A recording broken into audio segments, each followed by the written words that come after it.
இன்றைய தினம் உங்களோட சேர்ந்து எனக்கும் கலந்து கொள்ள கர்த்தர் ஒரு தருணத்தை தந்ததுக்காக ஆண்டவரை ஸ்துதிக்கிறேன்.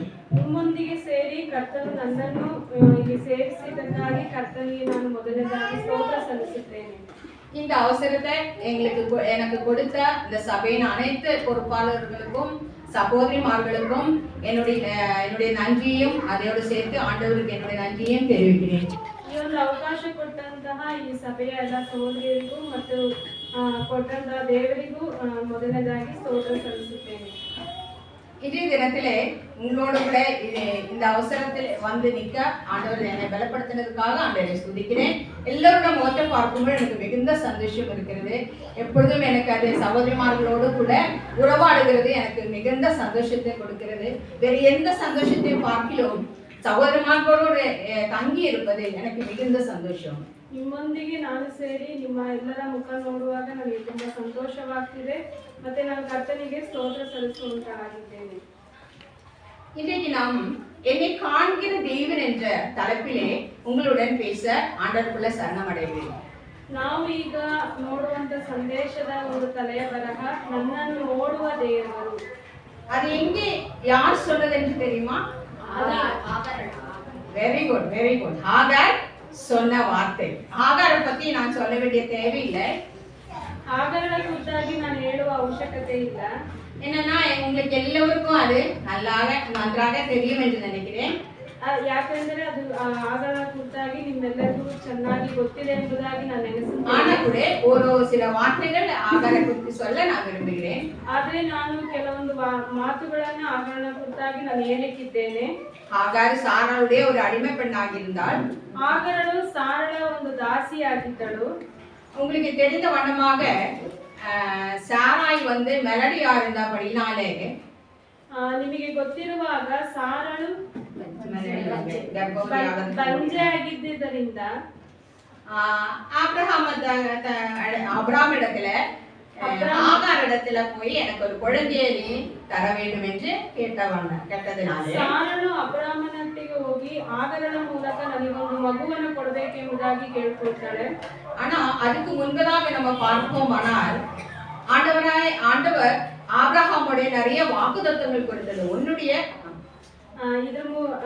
ಇದಕ್ಕಿಂತ ಮುಂಚೆ ನಾವು ನೋಡುವಾಗ ದೇವರ ಅಬ್ರಾಮನೊಟ್ಟಿಗೆ ಹಲವು ವಾಗ್ದಾನವನ್ನು ಮಾಡಿದನು. அப்ப கூட அது தெரிந்திருந்தும் கூட உன்னுடைய உதரத்தில் இருந்த ஒரு குழந்தையை கொடுப்பேன் என்று ஆண்டவர் வாக்குத்தத்தம் செய்தார். ಅದು ಗೊತ್ತಿದ್ರು ಸಹ ನಿನ್ನ ಒಂದು ಸಂತತಿಯಲ್ಲಿ ಒಂದು ಮಗುವನ್ನು ಕೊಡ್ತೇನೆ ಎಂದು ವಾಗ್ದಾನ ಮಾಡಿದ್ದನು.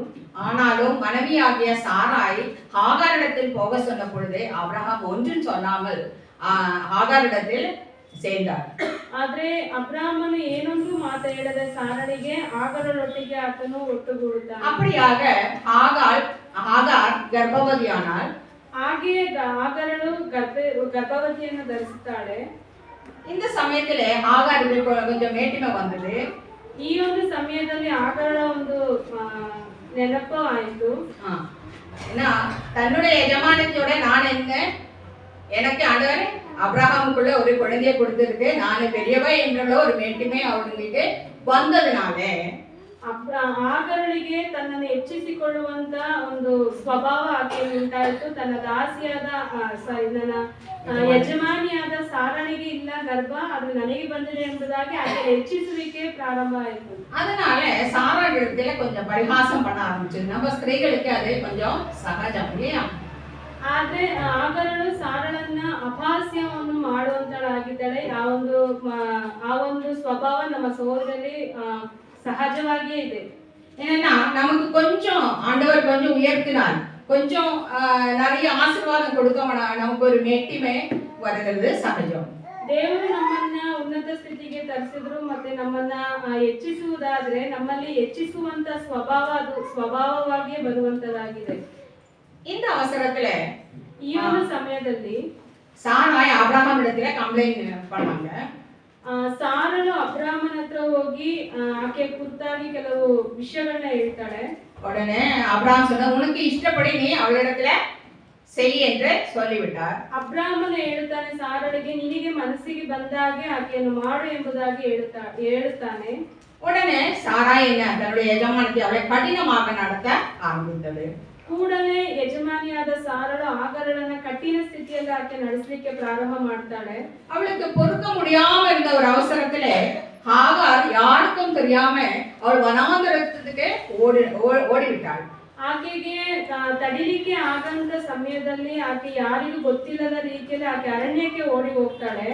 ஆகார் நினைத்தது, என்னை யாரும் பார்க்கல, யாரோட கண்ணுக்கும் படாம நான் போய்விடலாம் என்று நினைத்தாள். ಆಗರಳು ನೆನೆಸಿದ್ರು, ನನ್ನನ್ನು ಯಾರು ನೋಡ್ತಾ ಇಲ್ಲ, ನಾನು ಯಾರ ಕಣ್ಣಿಗೂ ಬೀಳದಂತೆ ನಾನು ಓಡಿ ಹೋಗೋಣ ಎಂಬುದಾಗಿ. ஆதியாகமம் ಆದಿಕಾಂಡ 16வது அதிகாரம் 16ನೇ ಅಧ್ಯಾಯ 1-2 ವಚನங்களை வாசிப்போம். 2 ವಚನಗಳನ್ನ ಓದೋಣ. 7வது ವಚனம். 7ನೇ ವಚನ. ಅವಳು ಮರಳುಗಾಡಿನಲ್ಲಿ ಶೂರಿನ ಮಾರ್ಗದ ಒರತೆಯ ಹತ್ತಿರ ಇರುವಾಗ ಯೆಹೋವನ ದೂತನು ಅವಳನ್ನು ಕಂಡು, ಸಾರಯಳ ದಾಸಿಯಾದ ಆಗರಳೆ, ಎಲ್ಲಿಂದ ಬಂದೆ, ಎಲ್ಲಿಗೆ ಹೋಗುತ್ತೆ ಎಂದು ಕೇಳಲು ಅವಳು, ನನ್ನ ಯಜಮಾನಿಯಾದ ಸಾರಯಳ ಬಳಿಯಿಂದ ಓಡಿ ಹೋಗುತ್ತಾ ಇದ್ದೇನೆ ಅಂತಳು. இப்போ யாருக்கும் தெரியாத ஓடி போன ஹாகாரை பேர் சொல்லி கூப்பிடுற ஒரு சத்தம் அவள் கேட்கிறாள். ಈಗ ಯಾರಿಗೂ ಗೊತ್ತಿಲ್ಲದ ರೀತಿಯಲ್ಲಿ ಆಕೆ ಓಡಿ ಹೋದಂತ ಆಗರಳು ಹೆಸರಿಟ್ಟು ಕರೆಯುವಂತ ಶಬ್ದವನ್ನು ಆಕೆ ಕೇಳುತ್ತಾಳೆ. கர்த்தருடைய தூதனானவர், ಕರ್ತನ ದೂತನಾಗಿರುವ, அத கரெக்டா அந்த இடத்தை சொல்லுது. வனாந்தரத்துக்கு போகிற சூருக்கு போகிற வழி அருகே இருக்கிற ஒரு நீரூற்றண்டையில.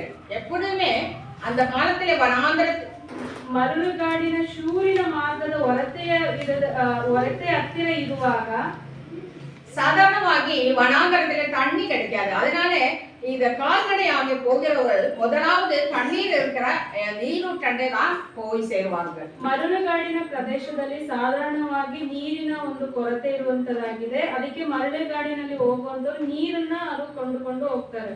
ஒருவேளை ஆகார் அங்கே தண்ணி குடிக்கலாம் என்று நினைத்து போய் நின்று இருக்கலாம். ಒಂದು ವೇಳೆ ಆಗರಳು ಆಕೆ ಅಲ್ಲಿ ಹೋಗಿ ನಿಂತು ನೀರು ಕುಡಿಯೋಣ ಎಂಬುದಾಗಿ ಆಕೆ ನಿಂತಿರಬಹುದು. அந்த நேரத்துல தான் நம்முடைய தேவன், அபிரகாமின் தேவன் தன்னுடைய தூதனை அனுப்பி, இல்லைன்னா கர்த்தராகிய இயேசு கிறிஸ்து என்று நமக்கு நினைக்கலாம், அவர் வந்து ஆகாரே எப்படி கூப்பிடுறாருன்னா சாராயின் அடிமை பெண்ணாகிய ஆகாரே என்று கூப்பிடுறாரு. ಆ ಒಂದು ಸಂದರ್ಭದಲ್ಲಿ ನಮ್ಮ ಅಬ್ರಾಹ್ಮನ ದೇವರಾದ ಕರ್ತನು ಆಗರಳನ್ನ ಸಾರಾಯಳ ದಾಸಿಯಾದ ಆಗರಳೆ ಎಂಬುದಾಗಿ ಕರೆಯುವಂತ ಶಬ್ದ. கூப்பிட்டது மட்டுமல்ல, ஆகாரே சாராயோட அடிமை பெண் என்றும், ஆகாருடைய பேரும் ஆகார் கர்ப்பவதியா இருக்கிறாள் என்றும், சாராவுடைய இன்றைக்கு ஸ்கேன் பண்ணி பார்த்தாதான் குழந்தை என்ன குழந்தைன்னு தெரியும். ஆனால் ஆண்டவர் அவர் ஆகாரிடத்தில் சொல்லுகிறார், உனக்கு ஒரு ஆண் பிள்ளை பிறக்கும். ಕರೆದಿದ್ದು ಮಾತ್ರ ಅಲ್ಲ ದೇವರು, ಆಕೆ ಸಾರಳ ದಾಸಿಯು ಮತ್ತೆ ಆಕೆ ಹೆಸರಿಟ್ಟು ಮತ್ತೆ ಆಕೆ ಗರ್ಭವನ್ನು ಧರಿಸಿದ್ರು ಸಹ ಈ ಒಂದು ಸಂದರ್ಭದಲ್ಲಿ ನಾವು ಸ್ಕ್ಯಾನ್ ಮಾಡಿದ್ರೆ ಸಹ ಮಗು ಹೊಟ್ಟೆಲಿದೆ ಎಂಬುದಾಗಿ ಗೊತ್ತಾಗುತ್ತೆ. ஆகாருடைய புள்ளி விவரம், அவளை பற்றி எல்லா காரியம் தெரிந்திருந்த ஆண்டவர் அவளுக்கு தெரிய வைக்க, அவளோடு பேசுகிறதே தேவன் தான் என்று தெரிய வைக்க இவ்வாறாக பேசினார். ಆಗರಳ ಕುರಿತಾಗಿ ಸೂಕ್ಷ್ಮವಾದ ಎಲ್ಲ ವಿಷಯಗಳನ್ನ ಆಕೆಗೆ ಅರ್ಥ ಮಾಡೋದಕ್ಕಾಗಿ ಕರ್ತನು ಆಕೆಯೊಟ್ಟಿಗೆ ಮಾತನಾಡ್ತಿದ್ದಾನೆ. இப்படியாகத்தான் சகோதரிமார்களே, நம்முடைய வாழ்க்கையிலும் நமக்கு சூழ்நிலைகள், கஷ்டமான சூழ்நிலைகள், பிரச்சனைகள் வரும் பொழுது, துன்பங்கள் வரும் பொழுது, ஒருவரிடத்திலும் சொல்ல முடியாத பிரச்சனைகள் வரும் பொழுது, யாருக்கும் தெரியாம நம்ம எங்கேயாவது போய் உட்கார்ந்து ஆகார் தேவனை தெரிந்தவள் அல்ல, ஒருவேளை ஆபிரகாம் நிமித்தமாக தெரிந்திருக்கலாம். ಹಾಗೆ ಪ್ರಿಯ ಸಹೋದರರೇ, ನಮ್ಮ ಜೀವಿತದಲ್ಲೂ ಕಷ್ಟಗಳು, ಹಿಂಸೆಗಳು ಬಂದಾಗ ಯಾರಿಗೂ ಗೊತ್ತಿಲ್ಲದ ಸಂದರ್ಭದಲ್ಲಿ ನಾವು ಅಳುವಾಗ தேவன் நம்மை பார்க்கிறார். ದೇವರು ನಮ್ಮನ್ನು ನೋಡುವಂತನಾಗಿದ್ದಾನೆ. 2 நாளாகமத்துல ஒரு வார்த்தை நம்ம இப்படி வாசிக்கிறோம், செகண்ட் கிரானிக்கல்ஸ் 2 ಪೂರ್ವಕಾಲ ವೃತ್ತಾಂತದಲ್ಲಿ ನಾವು ಹೀಗೆ ಓದುತ್ತೇವೆ. 16வது அதிகாரத்துல எப்படின்னா, ஆண்டவருடைய கண் உலகம் எங்கும் உலாவிக் கொண்டிருக்கிறது. ಕರ್ತನ ಕಣ್ಣು ಪ್ರಪಂಚದ ಅಂದ್ರೆ ಲೋಕದಲ್ಲಿ ಎಲ್ಲ ಕಡೆ ನೋಡುವಂತದಾಗಿದೆ. அவர் கண்ணுக்கு மறைவாக ஒன்றும் கிடையாது. ಆತನ ಕಣ್ಣಿಗೆ ಮರೆಯಾಗಿ ಯಾವುದು ಒಂದು ಇಲ್ಲ. தாவீது 139வது சங்கீதத்தில், அந்த சங்கீதம் முழுசா வாசிக்க நமக்கு டைம் இல்லாதனால அதை நீங்க வீட்டுல போய் பாத்துருங்க. தாவீது சொல்லுகிறதே நம்ம பார்ப்போம். ಕೀರ್ತನೆ 139ನೇ ವಚನದ ಕೀರ್ತನೆಯಲ್ಲಿ ದಾವೀದನು ಹೇಳುವ ಈಗ ಓದಲಿಕ್ಕೆ ಸಮಯ ಇಲ್ಲ, ನೀವು ಮನೆಗೆ ಹೋಗಿ ನೋಡಿ. ಅದರಲ್ಲಿ ದಾವಿದನ ಹೇಳುವಂತ ವಿಷಯಗಳನ್ನ ನೋಡುತ್ತೇವೆ.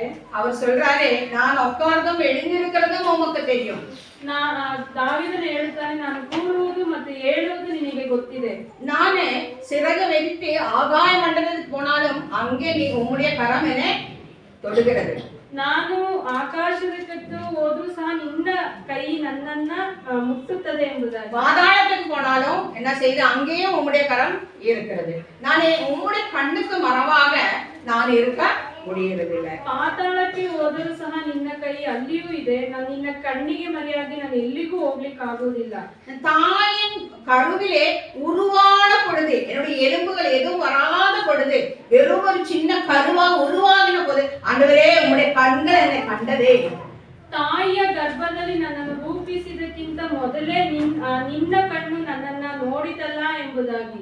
அப்படியாகதான் சகோதரிமார்களே, நம்முடைய ஜீவியத்திலே நம்ம கடந்து போகிற எந்த பிரச்சனையானாலும் சரி, சந்தோஷமானாலும் சரி, சமாதானமானாலும் சரி, சங்கடமா இருந்தாலும் சரி, பெருமூச்சுகளா இருந்தாலும் சரி, அதே தெரிகிற ஒரு ஆண்டவர் நமக்கு பரலோகத்தில் இருக்கிற ஆண்டவருக்கே ஸ்தோத்திரம்.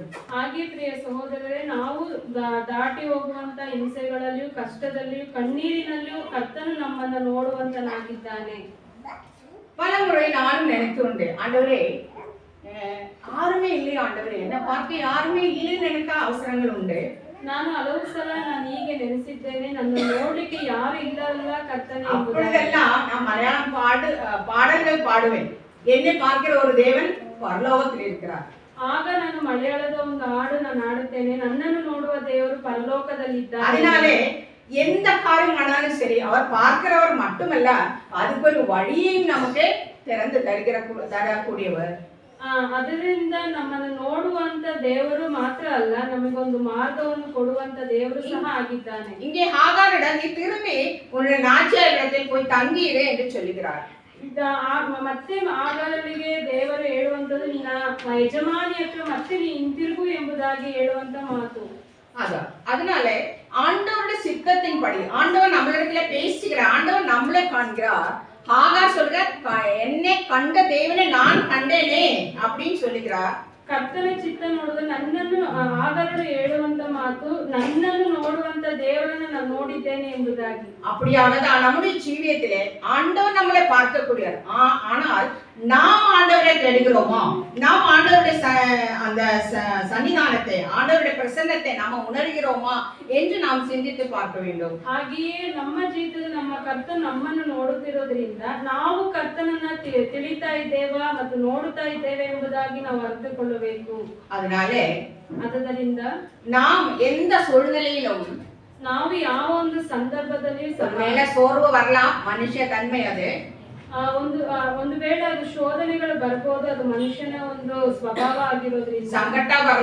ಸಂಕಟಗಳು ಬರ್ಬೋದು, ದುಃಖಗಳು ಬರ್ಬೋದು, ನಷ್ಟಗಳಾಗಬಹುದು, குறைச்சி வரலாம், ಹಣದ ಒಂದು ಕೊರತೆ ಬರಬಹುದು. எந்த சூழ்நிலையா இருந்தாலும் சரி, ಯಾವ ಒಂದು ಸಂದರ್ಭವಾದರೂ ಸರಿ, ನಮ್ಮ ಆண்டவர் நம்மளை பார்க்கிறார். ನಮ್ಮ ಕರ್ತನು ನಮ್ಮನ್ನು ನೋಡುವ. அது மட்டுமில்ல, நம்ம கடந்து போகிற சூழ்நிலையிலிருந்து நம்ம விடுவிக்க அவர் வல்லவராயிருக்கிறார். ಅದು ಮಾತ್ರವಲ್ಲ, ನಾವು ಹಾದು ಹೋಗುವಂತ ಸಂದರ್ಭಗಳಲ್ಲಿ ನಮ್ಮನ್ನ ಬಿಡಿಸುವಂತ ಕರ್ತನ ಆಗಿದ್ದಾನೆ. இன்னொரு புது ஏற்பாடிலிருந்து ஒரு வசனத்தை நம்ம வாசிக்க கேட்போம். யோவான் எழுதின சுவிசேஷம் ಹೊಸ ಒಡಂಬಡಿಕೆಯಲ್ಲಿ ನಾವು ಒಂದು ವಚನವನ್ನು ನೋಡುವಂತನ ಯೋಹಾನ್ ಬರೆದ ಸುವಾರ್ತೆ 5வது அதிகாரம் 5ನೇ ಅಧ್ಯಾಯ 1லிருந்து 15 வரைக்கும் உள்ள வசனங்கள் வாசிக்க வேண்டாம். 1ರಿಂದ 15 ವಚನಗಳನ್ನ ನಾವು ಈಗ ಓದುವುದು ಬೇಡ. அதை நீங்க பார்த்து கொண்டால் போதும். ಅದನ್ನ ಈಗ ನೀವು ನೋಡಿಕೊಂಡ್ರೆ ಸಾಕು. எல்லாரும் எடுத்துட்டீங்களா? ಎಲ್ಲರೂ ತೆಗೆದಿದ್ದೀರಾ? இப்போ ஆண்டவராய் இயேசு கிறிஸ்து, இப்போ நம்ம தேவன், பிதாவான தேவன் ஆகாரை எப்படி பார்த்தது என்று நாம் பார்த்தோம். ಈಗ ನಾವು ನಮ್ಮ ತಂದೆಯಾದ ದೇವರು ಆಗಾರನ್ನ ಹೇಗೆ ನೋಡಿದನೆ ಎಂಬುದಾಗಿ ನಾವು ನೋಡಿದೆವು. இப்பொழுது கர்த்தராகிய இயேசு கிறிஸ்து எப்படி பார்க்கிறார்? ಈಗ ಕರ್ತನಾದ ಯೇಸು ಕ್ರಿಸ್ತನು ಹೇಗೆ ನೋಡುತ್ತಿದ್ದಾನೆ ಎಂಬುದಾಗಿ. இப்போ ஆண்டவர் கலிலேயாவிலிருந்து யூதாவுக்கு வந்து எருசலேமுக்கு வருகிறார்.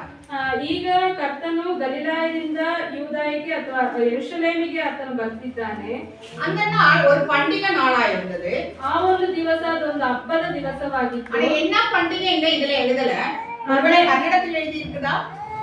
தமிழ்ல கிடையாது, மலையாளத்திலயும் கிடையாது, இங்கிலீஷ்லயும் கிடையாது. கன்னடத்தில் இருக்கிற எந்த பண்டிகைன்னு அப்பா என்ன பண்டிகை அப்பா என்று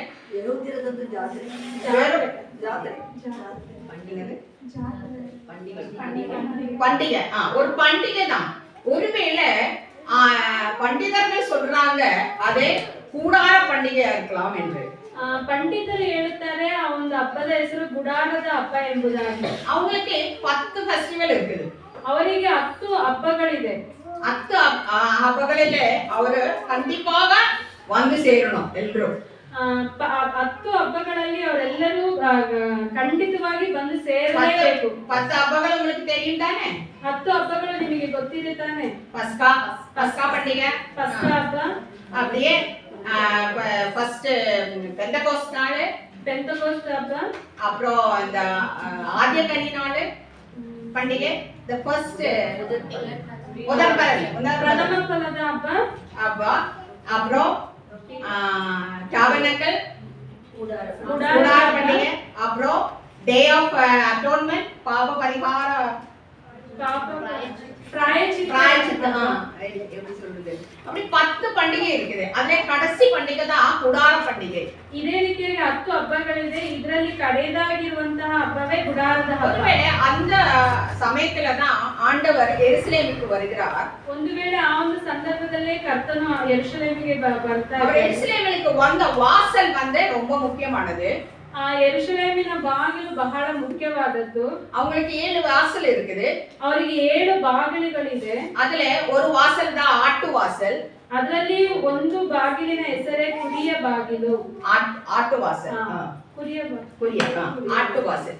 அப்போ ஆட்டு வாசல் வழியாக யூதர்கள் ஆடு மாடுகளை பலி போடுவதற்கு கொண்டு வர ஒரு வாசல். ஜனங்கள் அதிலே நடமாடுறது கிடையாது. ಈ ಒಂದು ಕುರಿಯ ಬಾಗಿಲಿನಲ್ಲೇ ಆಡು ಕುರಿಗಳನ್ನ ಯಜ್ಞಕ್ಕಾಗಿ ಅವರು ತೆಗೆದುಕೊಂಡಂತ ಒಂದು ಬಾಗಿಲು. ಅದು ಜನಗಳು ಅಲ್ಲಿ ஓடாடிக்கல்ல அல்ல. இப்பொழுது ஆண்டவர் இயேசு கிறிஸ்து அந்த வாசல் வழியா வருகிறார் என்றால், ಈಗ ಆ ಒಂದು ಬಾಗಿಲಿನಲ್ಲಿ ಕರ್ತನಾದ ಯೇಸು ಕ್ರಿಸ್ತನು ಬರ್ತಾ ಇದ್ದಾನೆ ಎಂಬುದಾಗಿ ಆತನು ಸಹ இந்த உலகத்தினுடைய பாவத்துக்காக அடிக்க போகிற ஆட்டுக்குட்டியாக தான் வந்தார். ಈ ಲೋಕದ ಪಾಪ ಪರಿಹಾರಕ್ಕಾಗಿ ಕೊಯ್ಯಲ್ಪಡುವಂತ ಕುರಿಮರಿಯಾಗಿ ಆತನು ಆ ಒಂದು ಬಾಗಿನಲ್ಲಿ ಬರ್ತಾ ಇದ್ದಾನೆ. யோசனை பண்ணி பாருங்க, ஆண்டவர் வருகிறார். அதே ஆடு மாடு பலிகளுக்கு செலுத்த வேண்டிய ஆடு மாடு வருகிற மாதிரியே நம்ம ஆண்டவர் பரலோகத்தை உண்டு பண்ணுறவர், பரலோகத்திலே வாசம் பண்ணுகிறவர், தேவனுடைய குமாரன் அந்த வாசல் வழியாக ஒரு ஆடு மாதிரி கடந்து வருகிறார். ಯೋಚನೆ ಮಾಡಿ ಕುರಿ ಮತ್ತು ಆಡುಗಳು ಹೇಗೆ ಯಜ್ಞಕ್ಕಾಗಿ ಅದು ಬರುತ್ತದೋ, ನಮ್ಮ ಕರ್ತನಾದ ಯೇಸು ಕ್ರಿಸ್ತನು ನಮ್ಮ ಪಾಪ ಪರಿಹಾರಕ್ಕಾಗಿ ಆ ಒಂದು ಬಾಗಿಲಿನಲ್ಲಿ ಬರುತ್ತಾ ಇದ್ದಾನೆ. இப்போ இந்த வாசல் அருகே, இந்த ஆட்டு வாசல் அருகே ஒரு குளம் இருக்கிறது. ಈ ಒಂದು ಕುರಿ ಬಾಗಿಲಿನ ಹತ್ತಿರದಲ್ಲಿ ಒಂದು ಕೊಳವಿದೆ. குளம், ஒரு ಕೆರೆಯೋ குளம் இருக்குது. அந்த குளத்தினோட பேரு பெதஸ்தா. ಆ ಒಂದು ಕೊಳದ ಹೆಸರು ಬೆತಸ್ತಾ. அந்த பெதஸ்தா என்ற பெயருக்கு அர்த்தம் கருணை இல்லம். ಆ ಬೆತಸ್ತಾ ಎಂಬುದ ಹೆಸರಿನ ಅರ್ಥ ಕರುಣೆಯ ಮನೆ. ಕರುಣೆಯ ಮನೆ. இந்த கருணை மனைಯಲ್ಲಿ, ಈ ಕರುಣೆಯ ಮನೆಯಲ್ಲಿ ಅನೇಕ ವ್ಯಾಧಿಸ್ಥர்கள் ಪಡ್ತಿರ್ತಾರೆ.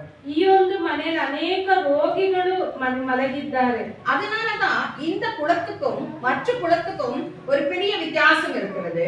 ಆದುದರಿಂದ ಈ ಒಂದು ಕೊಳಕು ಮತ್ತೊಂದು ಕೊಳಕು ದೊಡ್ಡದಾದ ವ್ಯತ್ಯಾಸಗಳಿದೆ. சாதாரணமாக குளத்துக்கு குளிக்கவோ, துணியை துவைக்கவோ, மீன் பிடிக்கவோ போவார்கள். ಸಾಧಾರಣವಾಗಿ ಕೊಳಕ್ಕೆ ಬಟ್ಟೆ ಒಗಿಲಿಕ್ಕೋ ಅಥವಾ ಮೀನ್ ಹಿಡಿಲಿಕ್ಕೋ ಸ್ನಾನ ಮಾಡ್ಲಿಕ್ಕೋ ಹೋಗುತ್ತಾರೆ. ஆனா இந்த குளத்துக்கு வந்து வருகிறவர் மனித ரீதியிலே சுகம் பெற முடியாத வியாதியஸ்தர்கள்.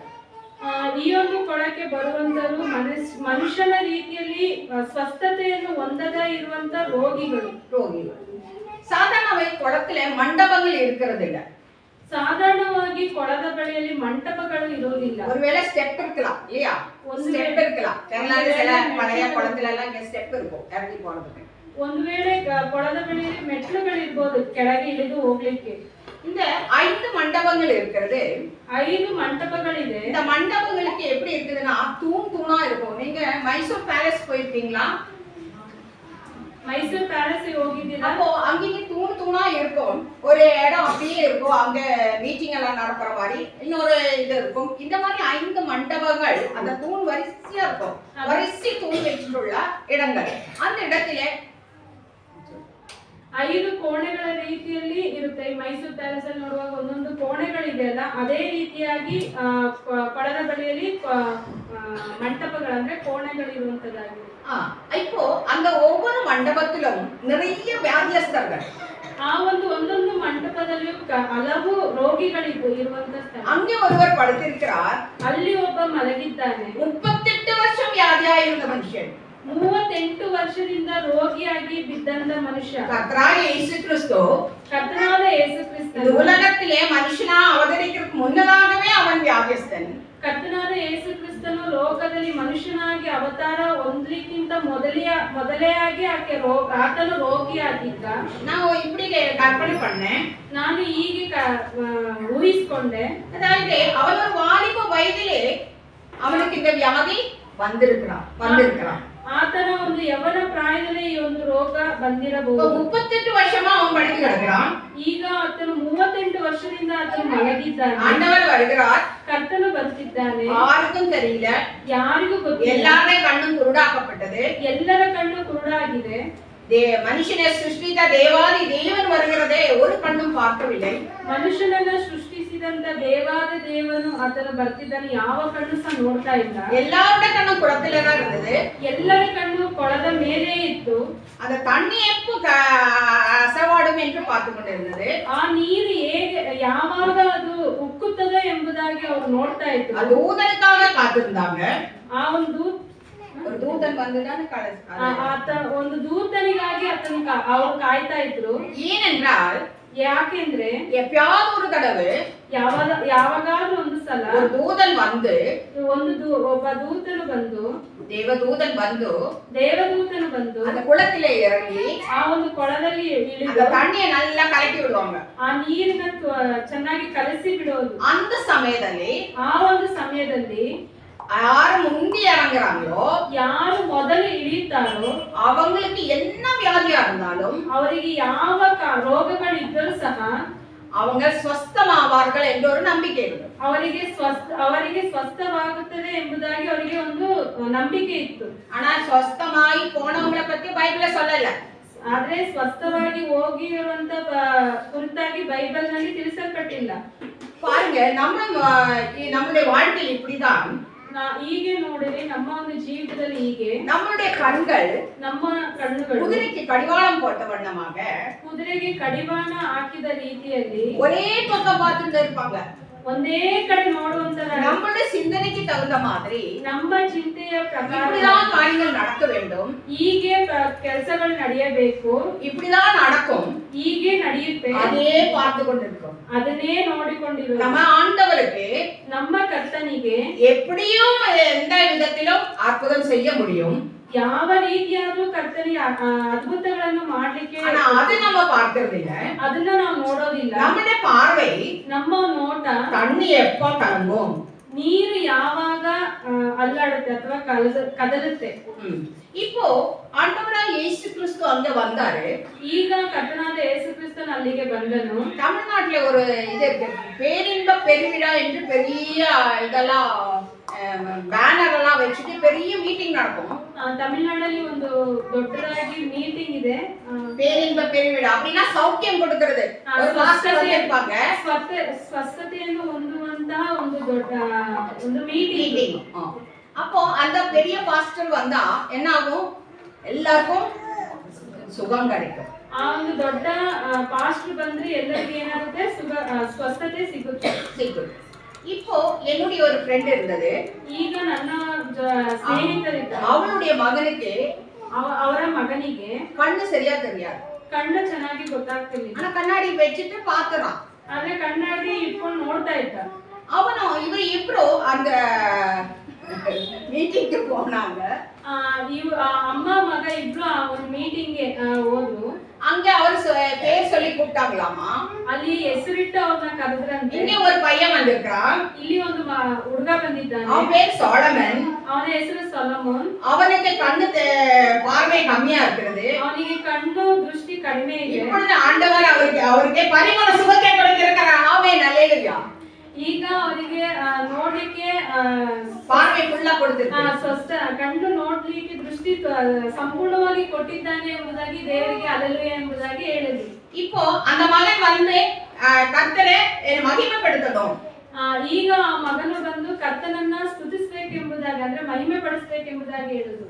அது கேட்ட உடனே ಅದನ್ನ ಕೇಳಿದ ತಕ್ಷಣವೇ அம்மாவுக்கும் மகனுக்கும் ಆ ಅಮ್ಮನಿಗೂ ಮಗನಿಗೂ பெரிய ஒரு அதிர்ச்சி உண்டாயிட்டு. ದೊಡ್ಡದಾಗಿ ಒಂದು ನಡಕ ಬಂತು. அவங்க நினைச்சாங்க, ஐயோ ஆண்டவர் எங்களை கண்டாரு, என்னை பார்த்தாரு, எனக்கு சௌக்கியம் கிடைச்சு, என் பேரை சொல்லி கூப்பிட்டுருக்காங்களே அப்படின்னாங்க. ಆವಾಗ ಅವರು ಹೇಳಿದ್ರು, ನನ್ನನ್ನ ಕರ್ತನು ನೋಡಿದ್ದಾನೆ, ನನ್ನ ಹೆಸರು ಇಟ್ಟು ಕರೆದಿದ್ದಾನೆ ಎಂಬುದಾಗಿ ಅವ್ರು ನೆನೆಸಿದ್ರು. கண்ணாடி கட்டி தூர விசிட்டாரு. ಅವ್ರು ಕಣ್ಣಾಡಿನ ಬಿಚ್ಚಿ ದೂರ ಬಿಸಾಕಿದ್ರು. அம்மா கைய பிடிச்சு நேர ஸ்டேஜ் கூட்டிட்டு போனாங்க. ಅಮ್ಮ ಕೈ ಹಿಡಿದು ಸೀದಾ ಸ್ಟೇಜ್ ಕರ್ಕೊಂಡು ஸ்டேஜ்ல போய் சொன்னாங்க, ஆண்டவர் எனக்கு கண்ணாடி இப்ப தேவையில்ல, ಪರಿಪೂರ್ಣ பார்வையை கொடுத்தாங்க. ಸ್ಟೇಜ್ ಮೇಲೆ ಹೇಳಿದ್ರು, ಈಗ ನನಗೆ ಕಣ್ಣಾಡಿ ಅವಶ್ಯಕತೆ ಇಲ್ಲ, ಕರ್ತನು ನನಗೆ ಸಂಪೂರ್ಣವಾದ ನೋಡ್ಲಿಕ್ಕೆ ದೃಷ್ಟಿಯನ್ನು ಕೊಟ್ಟಿದ್ದಾನೆ ಎಂಬುದು. அங்க பெரிய கூச்சல், ಅಲ್ಲಿ ದೊಡ್ಡ ಒಂದು ಶಬ್ದ. ஐயோ பெரிய அதிசயம் நடந்ததுன்னு சொல்லி ಇಲ್ಲಿ ದೊಡ್ಡ ஆயிரக்கணக்கான ಜನಗಳು இருந்தது. ಇಲ್ಲಿ ದೊಡ್ಡ ಅದ್ಭುತವಾಯಿತು ಎಂಬುದಾಗಿ 1000 ಜನಗಳು ಅಲ್ಲಿದ್ರು. ஆனா இந்த பையன் சாட்சி சொன்ன ஒரு பாடு தேடுறா, எங்க கண்ணாடின்னு தேடிட்டு. ಈ ಹುಡುಗ ಸಾಕ್ಷಿ ಹೇಳಿದ ಮೇಲೆ ಮತ್ತೆ ಕನ್ನಡಿ ಎಲ್ಲಿದೆ ಎಂಬುದಾಗಿ ಹುಡುಕ್ತಾ ಇದ್ದಾನೆ. இந்த காரியம் உங்களுக்கு தெரியும் இல்லையா? அப்படியாக ஆண்டவர் வரல. ಹಾಗೆ ಈ ಒಂದು ಕಾರ್ಯ ನಿಮಗೆ ಗೊತ್ತಿದೆ ಅಲ್ವಾ? இந்த பெதஸ்தா குளத்துக்கு ஒரு பேரின்ப பெருவிழா நடத்த ஆண்டவர் வரவில்லை. ಸ್ವಸ್ಥತೆಯ ಕೂಟ ಎಂಬುದಾಗಿ ಬೆತಸ್ದದ ಕೊಳದ ಬಳಿಯಲ್ಲಿ ಕರ್ತನು ಬರಲಿಲ್ಲ. அவருக்கு ஒரு மனுஷன் மேல கண்ணு நோட்டமாயிருந்துச்சு. ಅವರಿಗೆ ಒಂದು ಮನುಷ್ಯನ ಮೇಲೆ ಕಣ್ಣು ನೋಟ ಇತ್ತು. வாசிக்கிறீங்களா வசனம்?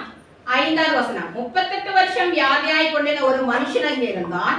படுத்திருந்த அவனை இயேசு கண்டு 5:6 5வது அதிகாரத்தில் 5:6 வசனம். படுத்திருந்த அவனை இயேசு கண்டு அவன் வெகுகாலமாய் வியாதியஸ்தன் என்று அறிந்து அவனை நோக்கி ಸ್ವಸ್ಥமாகும் என்று நீ ವಿನಂಬಿದ್ರಾಯಾ? 38 ವರ್ಷದಿಂದ ರೋಗಿಯಾಗಿದ್ದ ಒಬ್ಬ ಮನುಷ್ಯನಿದ್ದನು. ಅವನು ಬಿದ್ದಿರುವುದನ್ನು ಯೇಸು ಕಂಡು ಇವನು ಹೀಗಾಗಿ ಬಹುಕಾಲವಾಗಿದೆ ಎಂದು ತಿಳಿದು ನಿನಗೆ ಸ್ವಸ್ಥವಾಗಲಿಕ್ಕೆ ಮನಸ್ಸುಂಟೋ ಎಂದು ಅವನನ್ನು ಕೇಳಿದ್ದಕ್ಕೆ, கேள்வியென்ன? ಪ್ರಶ್ನೆ ಏನು? கேள்வி வந்து உனக்கு சொஸ்தமாக வேண்டுமா? ನಿನಗೆ ಸ್ವಸ್ಥವಾಗಬೇಕಾ? ஆனா பதில் என்ன தெரியுமா? ಆದ್ರೆ ಉತ್ತರ ಏನು ಗೊತ್ತಾ? என்ன தண்ணீர் அண்டை கொண்டு போறதுக்கு ஒருவரும் இல்லை. ನನ್ನನ್ನ ನೀರಿನ ಹತ್ತಿರ ತೆಗೆದುಕೊಂಡು ಹೋಗ್ಲಿಕ್ಕೆ ಒಬ್ಬರೂ ಇಲ್ಲ. சலோமோனிடத்துல தேவன் கேட்டாரு, ಸೊಲೊಮೋನನ ಹತ್ತಿರ ಕರ್ತನು ಕೇಳಿದ, உனக்கு ஏதாவது ஒரு வரம் நீ கேட்டுக்கொடு, ನಿನಗೆ ಏನಾದರೂ ಒಂದು ವರ ನೀನು ಕೇಳಬಹುದು. சலோமோனுக்கு உத்தரவு இருந்துச்சு.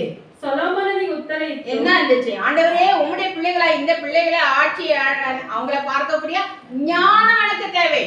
ಕರ್ತನೇ, ನಿನ್ನ ಒಂದು ಜನರನ್ನ ನಾನು ನೋಡ್ಲಿಕ್ಕೆ ಆಳುವುದಕ್ಕೆ ನನಗೆ ಜ್ಞಾನ ಬೇಕು ಎಂಬುದಾಗಿ. ஒருவேளை கர்த்தராகிய இயேசு கிறிஸ்து உங்களுக்கு என்ன வேணும் என்று கேட்டால் என்ன சொல்வீங்க? ಒಂದು ವೇಳೆ ಕರ್ತನಾದ ಯೇಸು ಕ್ರಿಸ್ತ ನಿಮ್ಮನ್ನ ಒಂದು ನಿಮಗೆ ಏನು ಬೇಕು ಎಂಬುದಾಗಿ ನಿಮ್ಮನ್ನ ಕೇಳಿದ್ರೆ ನೀವೇನು ಹೇಳುತ್ತೀರಾ? நமக்கு கன்ஃபியூஷன் ஆகும், என்ன கேட்கறது இல்லையா?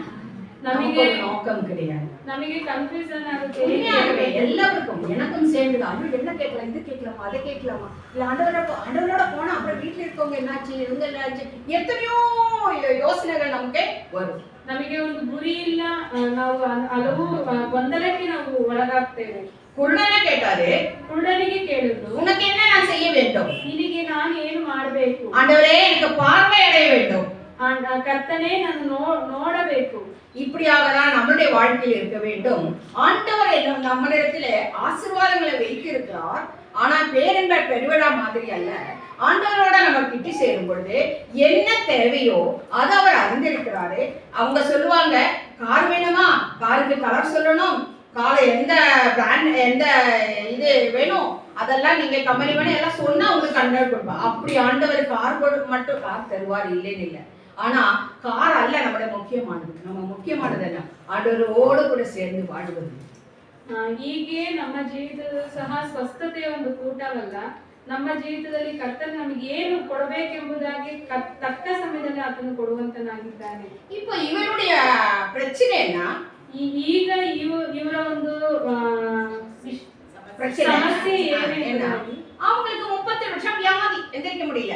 38 ವರ್ಷದಿಂದ ರೋಗಿ ಆಗುತ್ತಿಲ್ಲ. அவருடைய மனதில் இருக்கிற கேள்வி என்ன? ಆದ್ರೆ ಆತನ ಮನಸ್ಸಿನಲ್ಲಿ எனக்கு ஒருவரும் இல்லை, ನನಗೆ ಒಬ್ಬರೂ ಇಲ್ಲ, எனக்கு உதவி செய்ய யாருமே இல்லை, ನನಗೆ ಸಹಾಯ ಮಾಡ್ಲಿಕ್ಕೆ ಯಾರೂ ಇಲ್ಲ. ஆண்டவர் கேட்கல நீ ஏன் இத்தனை வருஷமா இங்க படுத்திருக்கிறேன், ಕರ್ತನು ಕೇಳಲಿಲ್ಲ ಯಾಕೆ ನೀನು ಇಷ್ಟು ವರ್ಷದಿಂದ ಇಲ್ಲಿ ಮಲಗಿದ್ದೀಯ ಎಂಬುದಾಗಿ. நீ சிறு வயதிலிருந்து இருக்கிறாய் அல்லவா, நீ ಚಿಕ್ಕ ವಯಸ್ಸಿನಿಂದ ಇದ್ದೀಯ ಅಲ್ಲವಾ, யாரையாவது கொண்டு நீ ஓடி போயிருக்கலாம் இல்லையா, ಯಾರಾದ್ರೂ ಕರೆದುಕೊಂಡು ನೀನು ಓಡಿ எப்படியாவது இந்த ஓரமா போய் உட்கார்ந்து அதை முடிந்திருக்கலாம் இல்லையா, ನೀ ಹೇಗಾದ್ರೂ ಸೈಡಿನಲ್ಲಿ ಕೂತದಾದ್ರೂ ಅದ್ರಲ್ಲಿ ಮುಳುಗಿರಬಹುದು. அப்படியெல்லாம் ஆண்டவர் கேட்கல. ಹಾಗೆಲ್ಲ ಕರ್ತನು ಕೇಳಲಿಲ್ಲ. ஆனா இவருடைய பிரச்சனை என்ன?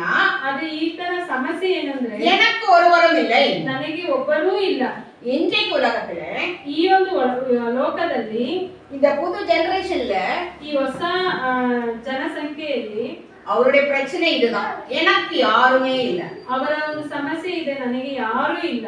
என்னுடைய பிரச்சனைக்கு யாருக்கும் தெரியறது இல்ல, ನನ್ನ ಸಮಸ್ಯೆ ಯಾರಿಗೂ ಗೊತ್ತಾಗ್ತಾ ಇಲ್ಲ. என் பிரச்சனை கேட்கறதுக்கு ஒருவரும் இல்லை, ನನ್ನ ಸಮಸ್ಯೆಯನ್ನು ಕೇಳಲಿಕ್ಕೆ ಯಾರು ಒಬ್ಬರೂ ಇಲ್ಲ, அது விடுவிக்கிறதுக்கும் யாரும் இல்லை, ಅದರಿಂದ ಬಿಡಿಸ್ಲಿಕ್ಕೂ ನನಗೆ ಯಾರೂ ಇಲ್ಲ. அதனாலே ಅದರಿಂದ பெரிய பெரிய ஆட்கள் கூட ದೊಡ್ಡ ದೊಡ್ಡ ಜನರೊಟ್ಟಿಗೆ ஆத்மஹத்யை பண்ணி கொண்டிருக்காங்க, ஆத்மஹತ್ಯೆಯನ್ನ ಮಾಡಿಕೊಳ್ಳುವಂತರಾಗಿದ್ದಾರೆ. ஏன்னா அவங்களுக்கு எங்க போனாலும் தெரியல, அவங்களுக்கு எந்த ஒரு லாக்கும் கிடையாது, எங்களுக்கு யாரும் இல்லை, அவ்வளவுதான் அவங்களுடைய பிரச்சனை. ಅವರಿಗೆ ಎಲ್ಲಿ ಹೋಗ್ತಿದೆ ಎಂಬುದಾಗಿ ಅವರಿಗೆ ಗೊತ್ತಿಲ್ಲ, ಅವರಿಗೆ ಒಂದು ಲಾಕ್ ಅನ್ನೋದಿಲ್ಲ, ನಾವು ಎಲ್ಲಿ ಹೋಗ್ತಿದೆ ಎಂಬುದೇ ಗೊತ್ತಿಲ್ಲ. கேரளத்துல ஒரு ஃப்ளட் வந்தது, வெள்ளப்பொக்கம் வந்தது. ಕೇರಳದಲ್ಲಿ ಒಂದು ಜಲಪ್ರಳಯ ಆಯ್ತು. எல்லா இடத்துலயும் தண்ணி, எல்லாரோட வீடு மேல் மாடி வரைக்கும் தண்ணிக்குள்ள போயிடுச்சு. ಎಲ್ಲರ ಮನೆಯು ನೀರಿನಿಂದ ತುಂಬಿರುವಂತದಾಗಿದೆ. நீர் சுத்தலும் இருக்குது, ನೀರು ಸುತ್ತಲೂ ಇದೆ, குடியிருக்கல தண்ணி, ಕುಡಿಯಲಿಕ್ಕೆ ನೀರಿಲ್ಲ. இந்த மாதிரிதான் இன்னைக்கு எல்லாரும் இருக்காங்க.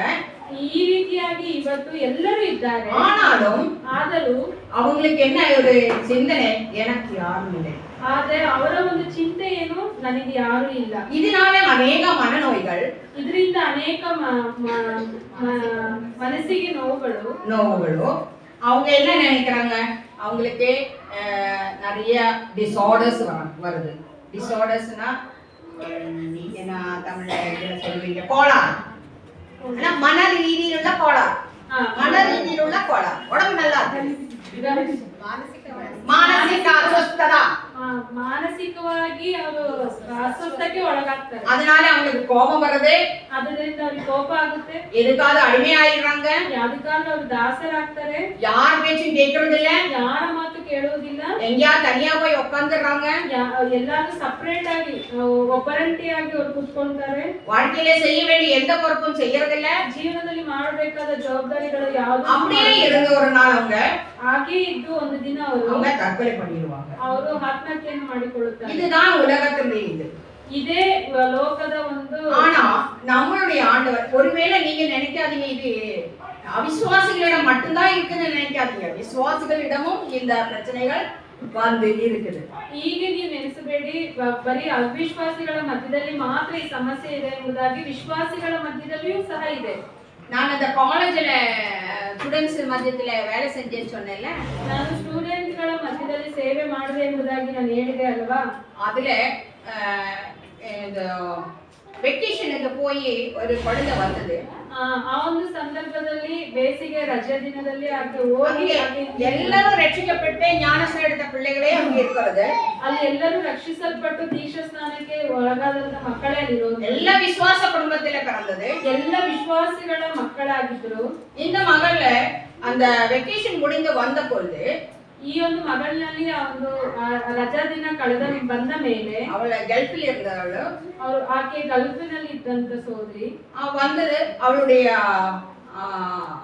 ರೀತಿ எல்லாம் வித்தியாசமா இருந்தது. நடுங்கறா, பயம் வருகிறது.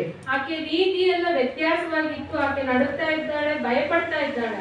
அவளு இது பாத்ரூம்ல போய் வாஷ்ரூம்ல போய் தண்ணி அப்படியே உடம்பு வழியா ட்ரெஸ்ஸோட ஊத்திட்டு இருந்தா.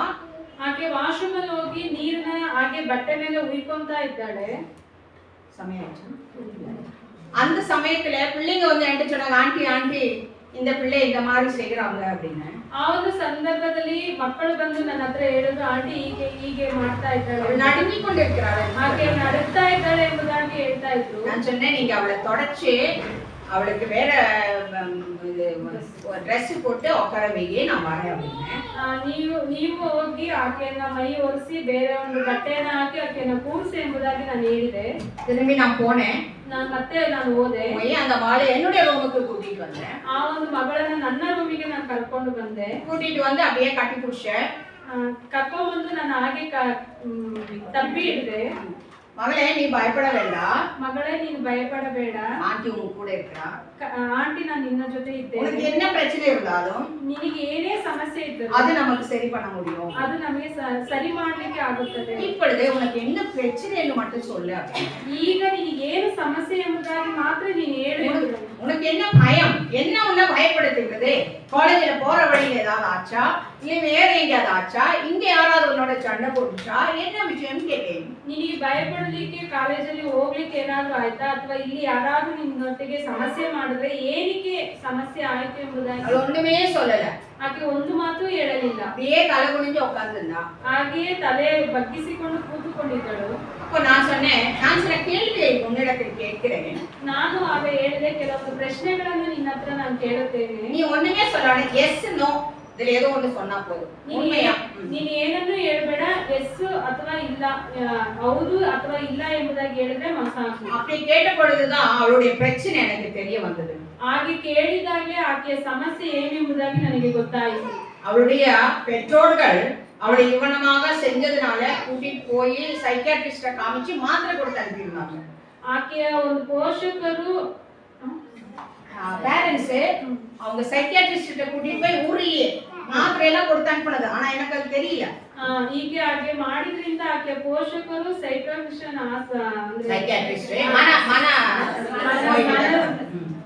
ಮನೋತಜ್ಞರ ಹತ್ರ ಹೋಗಿ ಕೆಲವು ಟ್ರೀಟ್ಮೆಂಟ್ ಗಳನ್ನ ಕೊಡಿಸಿ ಕಳಿಸಿದ್ರೆ ಅದು ನನಗೆ ಗೊತ್ತಿರಲಿಲ್ಲ.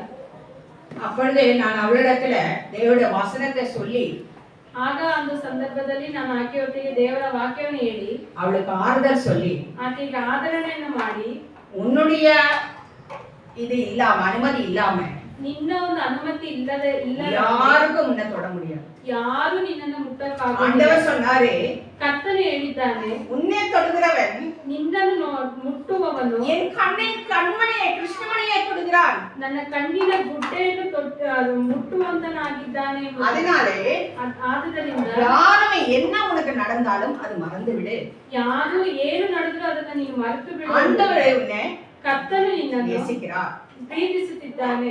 ஆண்டவர் உன்னை சேர்த்துக் கொண்டார். ಆ ಕರ್ತನು ನಿನ್ನನ್ನು ಸೇರಿಸಿಕೊಂಡಿದ್ದಾನೆ. 1-2 மாதங்களாக 2 ತಿಂಗಳಿನಿಂದ நான் அவளை என் கூட படுக்க வச்சு ನನ್ನೊಟ್ಟಿಗೆ ಮಲಗಿಸಿಕೊಂಡು கல்லூரி தவிர ಕಾಲೇಜ್ ತವರ ಕಾಲೇಜು ಮಾತ್ರ ಅಲ್ಲ ಬಿಟ್ಟು ಕಾಲೇಜು ಬಿಟ್ಟು ಮತ್ತೆ ಎಲ್ಲಾ இடத்துக்கும் ಮತ್ತೆ ಎಲ್ಲ ಕಡೆಯಲ್ಲಿಯೂ ಅವಳೋட ನಾನು ಇರ್ಬೇಕು.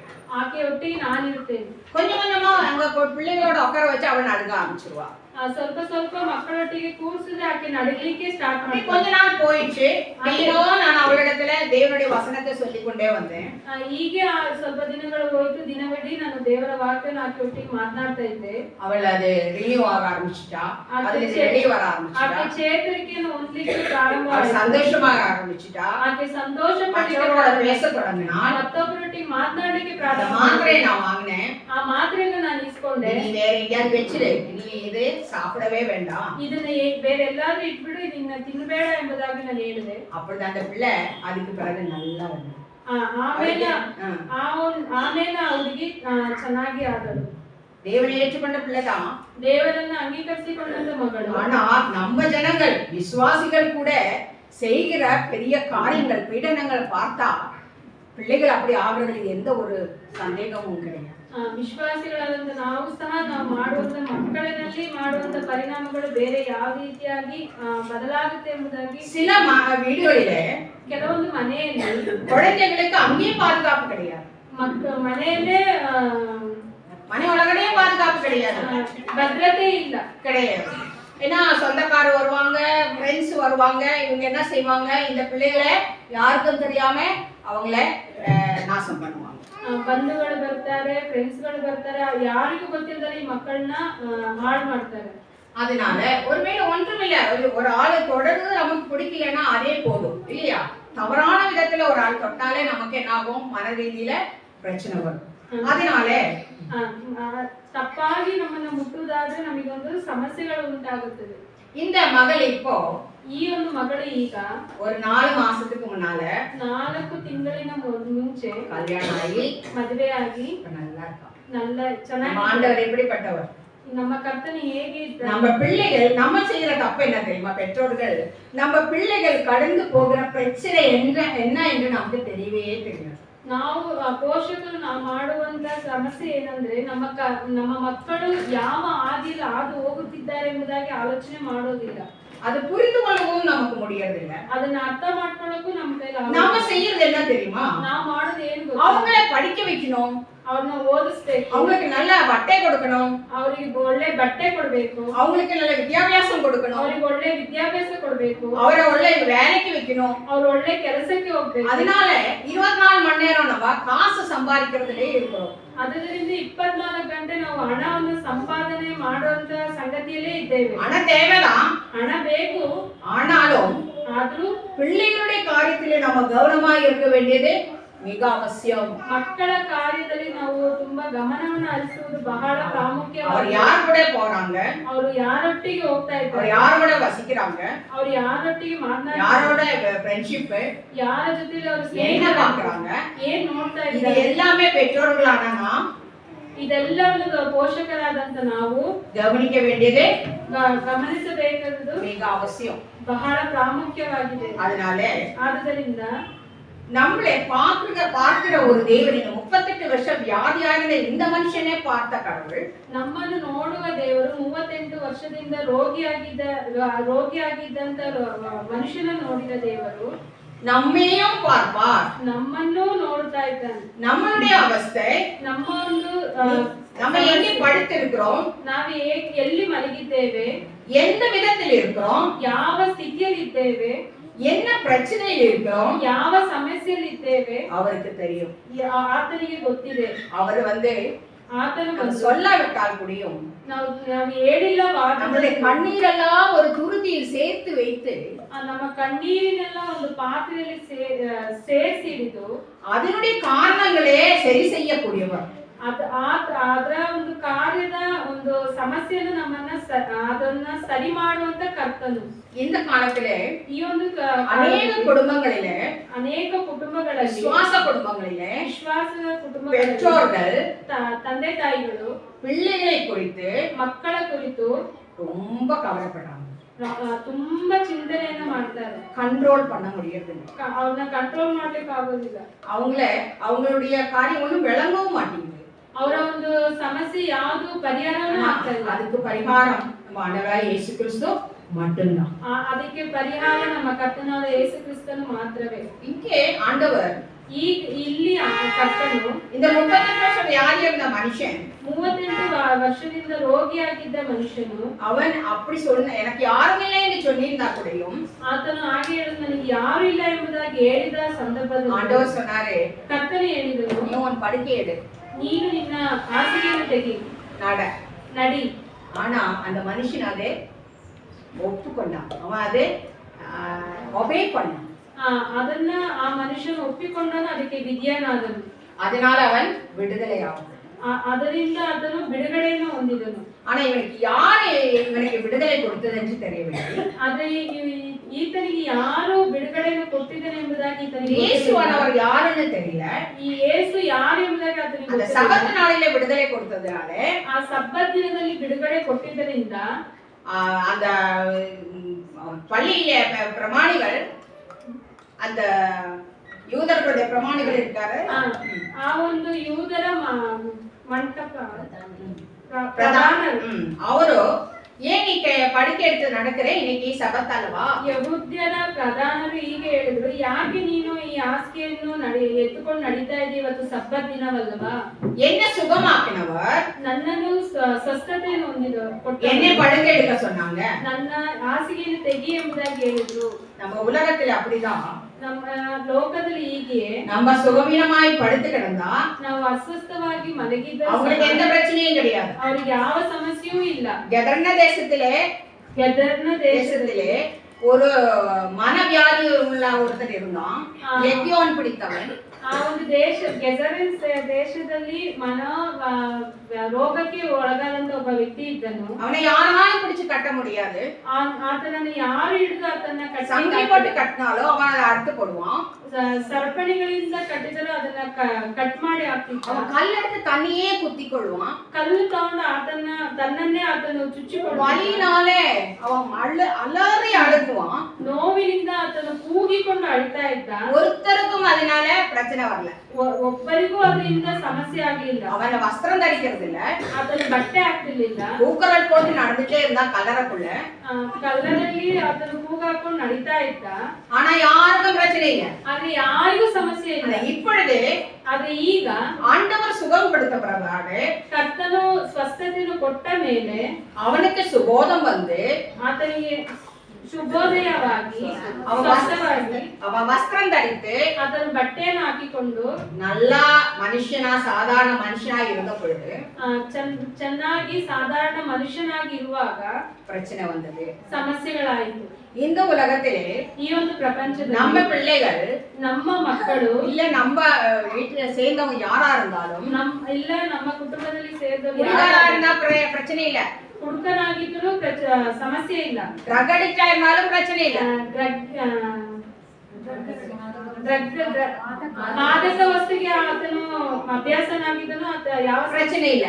ஆனால் அவன் ரட்சிக்கப்பட்டு ಆದ್ರೆ ಅವನು ರಕ್ಷಿಸಲ್ಪಟ್ರೆ ஆண்டவருடைய பிள்ளையாகினா ಆ ಕರ್ತನ ಮಗನಾದರೆ அல்ல மகளாದರೆ வருவாங்க. ಬರ್ತಾರೆ. ஜாதி சொல்லுவாங்க, ಜಾತಿ மதம் சொல்லுவாங்க, ಮತಗಳು ಹೇಳ್ತಾರೆ, எல்லா தேவரை சொல்லுவாங்க. ಎಲ್ಲ ದೇವರು இது வந்து வெளியூர்ல இருந்து வந்த தேவர் சொல்லி அவங்கள ಪೀಡನ ಕೊಡುವಾங்க.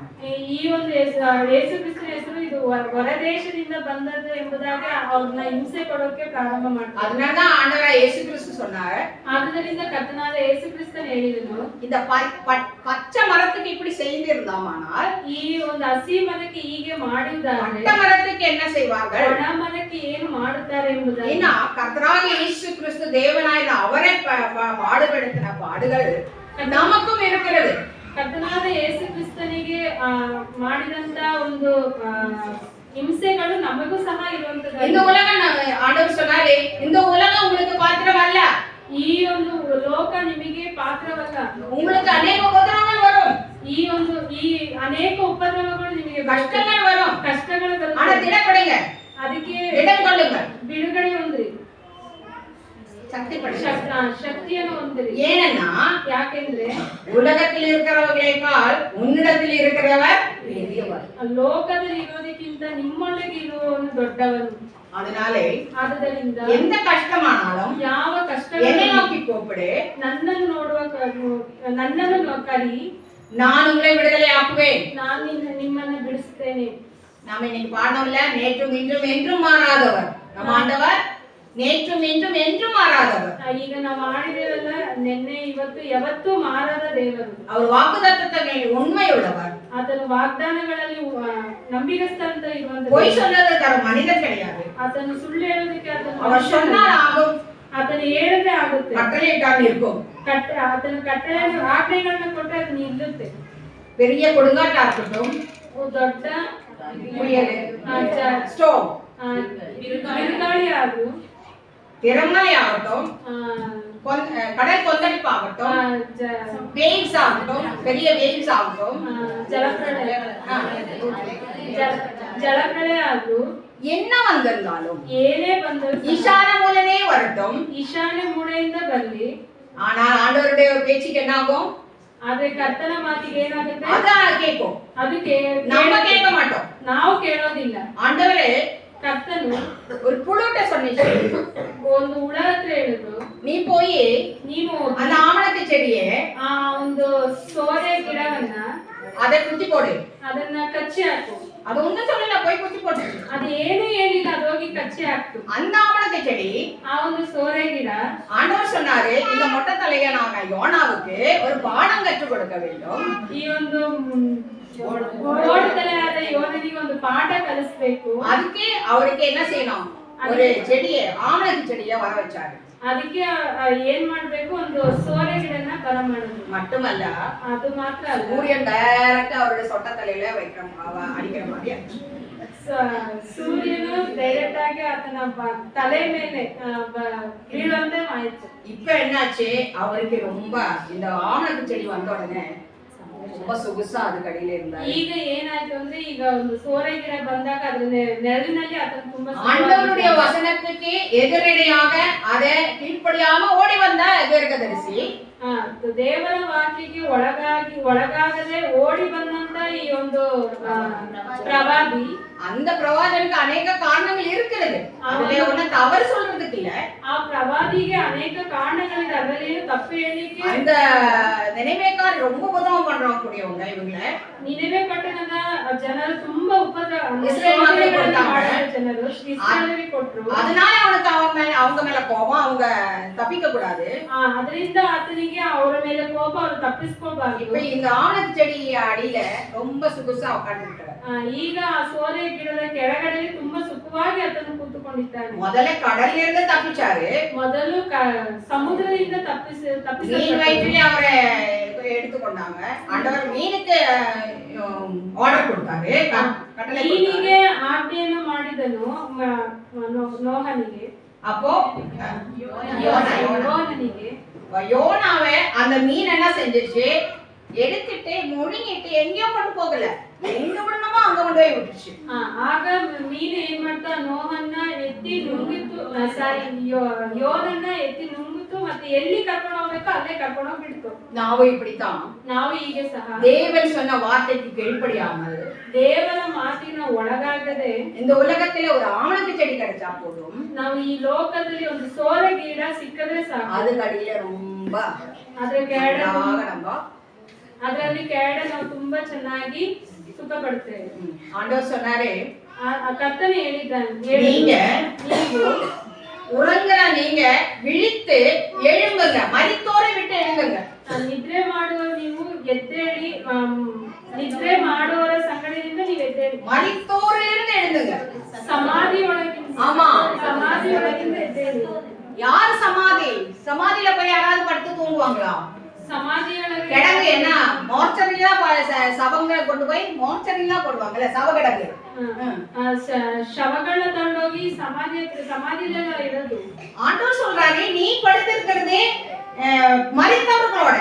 ನೀನು, ಕರ್ತನೆ ಹೇಳುತ್ತಿದ್ದಾನೆ, ನೀನು ಮಲಗಿರೋದು ಸಮಾಧಿಯಲ್ಲಿ ಸತ್ತವರ ಜೊತೆಯಲ್ಲಿ ಪಡೆದೆ ನೀ ತೂங்கிட்டு இருக்கிற. ಸತ್ತವರ ಜೊತೆಯಲ್ಲಿ ನೀನು ಮಲಗಿ யோனா ಮಾಡ್ತಾ ಇದೀಯ. யோனா அந்த பெரிய கப்பல அடித்தட்டில போய் தூங்கினா. ಯೋನ ದೊಡ್ಡ ಒಂದು ಹಡಗಿನ ತಳಭಾಗದಲ್ಲಿ ಆತನು ನಿದ್ದೆ ಮಾಡ್ತಾ ಇದ್ದಾನೆ. ஆனா ஆண்டவர் சொல்றாரு, நம்ம ಆದ್ರೆ ಕರ್ತನೆ ಹೇಳ್ತಿದ್ದ, ನಾವು இப்போ மரித்தவர்கள், எபேசியர் 5ஆம் அதிகாரத்துல அது இருக்குது, மரித்தவர்களிடத்துல படுத்து தூங்கணும். யார் மரித்தவர்கள்? ಎಫೆಸ 5ನೇ ಅಧ್ಯಾಯದಲ್ಲಿ ಇದೆ, ನಾವು ಸತ್ತವರ ಜೊತೆಯಲ್ಲಿ ನಾವು ನಿದ್ರೆ ಮಾಡುವಂತರಾಗಿದ್ದೇವೆ. மரித்தவர் யார் என்றால் அவிசுவாசிகளை தான் கடவுள் சொல்றாரு மரித்தவர்கள், அப்படி பாவத்திலே மரித்தவர்கள். ಸತ್ತವರು ಎಂಬುದಾಗಿ ಹೇಳುವುದಾದ್ರೆ ಕರ್ತನೆ ಹೇಳುವಂಥದ್ದು ಪಾಪದಲ್ಲಿ ಇರುವವರಿಗೆ. இன்றைக்கு நம்முடைய சகவாசம், ಇವತ್ತು ನಮ್ಮ ಒಂದು ಸಹವಾಸ, அநேக நம்முடைய 24 மணி நேரம் தான், 10 மணி நேரம் 8 மணி நேரம் தூங்குறது போனா மிச்சம் இருக்கிற டைம்ல முக்காவாசி இந்த மரித்தவர்களோட கூட தான் இருக்கிறோம். 24 ಗಂಟೆಯಲ್ಲಿ 8 ಗಂಟೆ ನಾವು ನಿದ್ದೆ ಮಾಡ್ತೇವೆ, ಇನ್ನು ಉಳಿದಂತ ಸಮಯವೆಲ್ಲವೂ ಈ ಸತ್ತವರ ಜೊತೆಯಲ್ಲೇ ನಾವು ಸಮಯವನ್ನು ವ್ಯರ್ಥ ಮಾಡ್ತೇವೆ. மலையாளத்தில் ஒரு சொல்லுண்டு, ಮಲಯಾಳದಲ್ಲಿ ಒಂದು ಮಾತಿದೆ, முல்லைப்பூ ஏற்றி கிடக்கும் கல்லினும் உண்டாம் சௌரபியம். அப்படின்னா மல்லிகைப்பூ இருக்குல்ல, ಮಲ್ಲಿಗೆ ಹೂವು ಇದೆ ಅಲ್ವಾ, அது இருக்கிற இடத்துல என்ன உண்டாகும்? வாசனை உண்டாகும். ಆ ಒಂದು ಸ್ಥಳ ಇರುವಂತ, ಆ ಒಂದು ಹೂವು ಇರುವಂತ ಸ್ಥಳದಲ್ಲಿ ಸುವಾಸನೆ ಬರುವಂತದಾಗಿ. அதே மாதிரி ಅದೇ ತರ செத்தவங்களோட இருந்தால் ಸತ್ತವರ ಜೊತೆ ಇದ್ದರೆ செத்தவங்கள ಚೂರು ನಮ್ಮ ಮೇಲೆ ನಿಶ್ಚಯமா இருக்கும். ಆ ಸತ್ತವರ ವಾಸನೆ ನಮ್ಮ ಮೇಲೂ ಸಹ ನಿಜವಾಗಿ ಇರುವಂತದಾಗಿ. செத்தவங்கள எங்க போடுவாங்க? ಸತ್ತವರನ್ನ ಎಲ್ಲಿ ಹಾಕುತ್ತಾರೆ? மார்ச்சரியில தான் போடுவாங்க. ಸಮಾಧಿಯಲ್ಲಿ ಹಾಕ್ತಾರೆ. மார்ச்சரியில போய் படுக்க யாருக்காவது இஷ்டம் உண்டா? ಸಮಾಧಿಯಲ್ಲಿ ಮಲಗಲಿಕ್ಕೆ ಯಾರಿಗಾದ್ರೂ ಇಷ್ಟ ಇದೆಯಾ? அது தெரியாதனாலதான் ಅದು ಗೊತ್ತಿಲ್ಲವಾದ್ರಿಂದ நம்ம என்ன செய்யறோம், ನಾವೇನ್ ಮಾಡ್ತೀವಿ, இந்த மாதிரி இப்ப கூடி நீங்க எல்லாம் வந்திருக்கீங்க, அநேகர் அது கூடி வராம அநேக காரணங்களை சொல்லி அப்பா பண்டிகை கல்யாணம் அதுன்னு சொல்லிட்டு என்ன எங்க போவாங்க, அவிசுவாசிகளுடன் போவாங்க. ಈಗ ನೀವೆಲ್ಲರೂ ಈ ರೀತಿಯಾಗಿ ನೀವು ಕೂಡಿ ಬಂದಿದ್ದೀರಾ. ಅದೇ ಕೂಡಿ ಬರ್ದಲೇ ಇರೋರು ಅನೇಕ ನೆಪಗಳನ್ನ ಹೇಳಿ ಮದುವೆ ಮತ್ತೆ ಏನೋ ಒಂದು ನೆಪಗಳು ಹೇಳಿ ಅವರು ಸಮಯನ ವ್ಯರ್ಥ ಮಾಡ್ತಾ ಇದ್ದಾರೆ. அப்ப என்ன ஆகும், அப்ப மார்ச்சரியில இருக்கிறோம் என்று நாம் நினைக்க வேண்டும். ಹಾಗೆ ಏನಾಗುತ್ತೆ, ನಾವು ಸಮಾಧಿಯಲ್ಲಿ ಮಲಗಿರುವಂತರ ಎಂಬುದಾಗಿ நம்ம சமாதிக்கு போனோம், மார்ச்சரிக்கு போனோம், ನಾವು ಸಮಾಧಿ ಹತ್ರ ಹೋದ್ವಿ. எதுக்கு? சவத்தை எடுத்துட்டு வர்றதுக்கு. ನಾವು ಶವವನ್ನು ತೆಗೆದುಕೊಂಡು ಬರ್ಲಿಕ್ಕೆ. நம்மளுடைய வேலை என்ன? ನಮ್ಮ ಕೆಲಸವೇನು? பாவத்தில மரித்தவர்களை ಪಾಪದಲ್ಲಿ ಸತ್ತವರನ್ನ எடுத்து வந்து ತೆಗೆದುಕೊಂಡು ಬಂದು ஆண்டவர் சன்னிதானத்தை வைத்து ಕರ್ತನ ಸನ್ನಿಧಿಯಲ್ಲಿ அவங்களுக்கு உயிர் கொடுக்க வைக்கணும். ಅವರಿಗೆ ಜೀವವನ್ನು ಕೊಡಬೇಕು. ஆனா நாம் என்ன செய்றோம்? ಅದು ನಾವೇನ್ ಮಾಡ್ತಾ ಇದ್ದೇವೆ? செத்தவங்களோட நாமும் சேர்ந்து படுத்துட்டு இருக்கிறோம். ಸತ್ತವರೊಟ್ಟಿಗೆ ನಾವು ಸೇರಿ ನಾವು ಮಲಗಿಕೊಳ್ತಾ ಇದ್ದೇವೆ. நான் வேலை பார்க்கிற சமயத்துல ನಾನು ಕೆಲಸ ಮಾಡುವಂತ ಸಂದರ್ಭದಲ್ಲಿ ஒரு லேடி இருந்தது. ಒಂದು ಹೆಂಗಸು ಇತ್ತು. ಹೆಂಗಸு எல்லாம் கொஞ்சம் வயசானவங்க தான். ಒಂದು ಅಮ್ಮ ಇದ್ರು. அவங்க நான் பிளான்டேஷன்ல இந்த டீ இருக்குல்ல, தேயிலை தோட்டம், டீ பிளான்டேஷன்ல வேலை செஞ்சுட்டு இருக்கோம். ಟೀ ಪ್ಲಾಂಟ್ ಅಲ್ಲಿ ಕೆಲಸ ಮಾಡ್ತಿರುವಾಗ அவங்க டீ எடுக்கிறவங்களா இருந்துச்சு. ಹಾಗೆ ಟೀ ಅಂದ್ರೆ ಸೊಪ್ಪನ್ನ ತೆಗೆಯುವಂತರಾಗಿದ್ರು. ಎಸ್ಟೇಟ್, ಟೀ ಎಸ್ಟೇಟ್ ಅಲ್ಲಿ. அப்போ இந்த இந்த ஸ்திரீயானவள் ಈ ಒಂದು ಆಗ வந்திருக்கிற சமயத்துல ಹಾಸ್ಪಿಟಲ್ಗೆ ಬಂದಂತ ಸಂದರ್ಭದಲ್ಲಿ நான் புதுசா அங்க சேர்ந்த சமயத்துல இத தெரியாது எனக்கு யாருன்னு.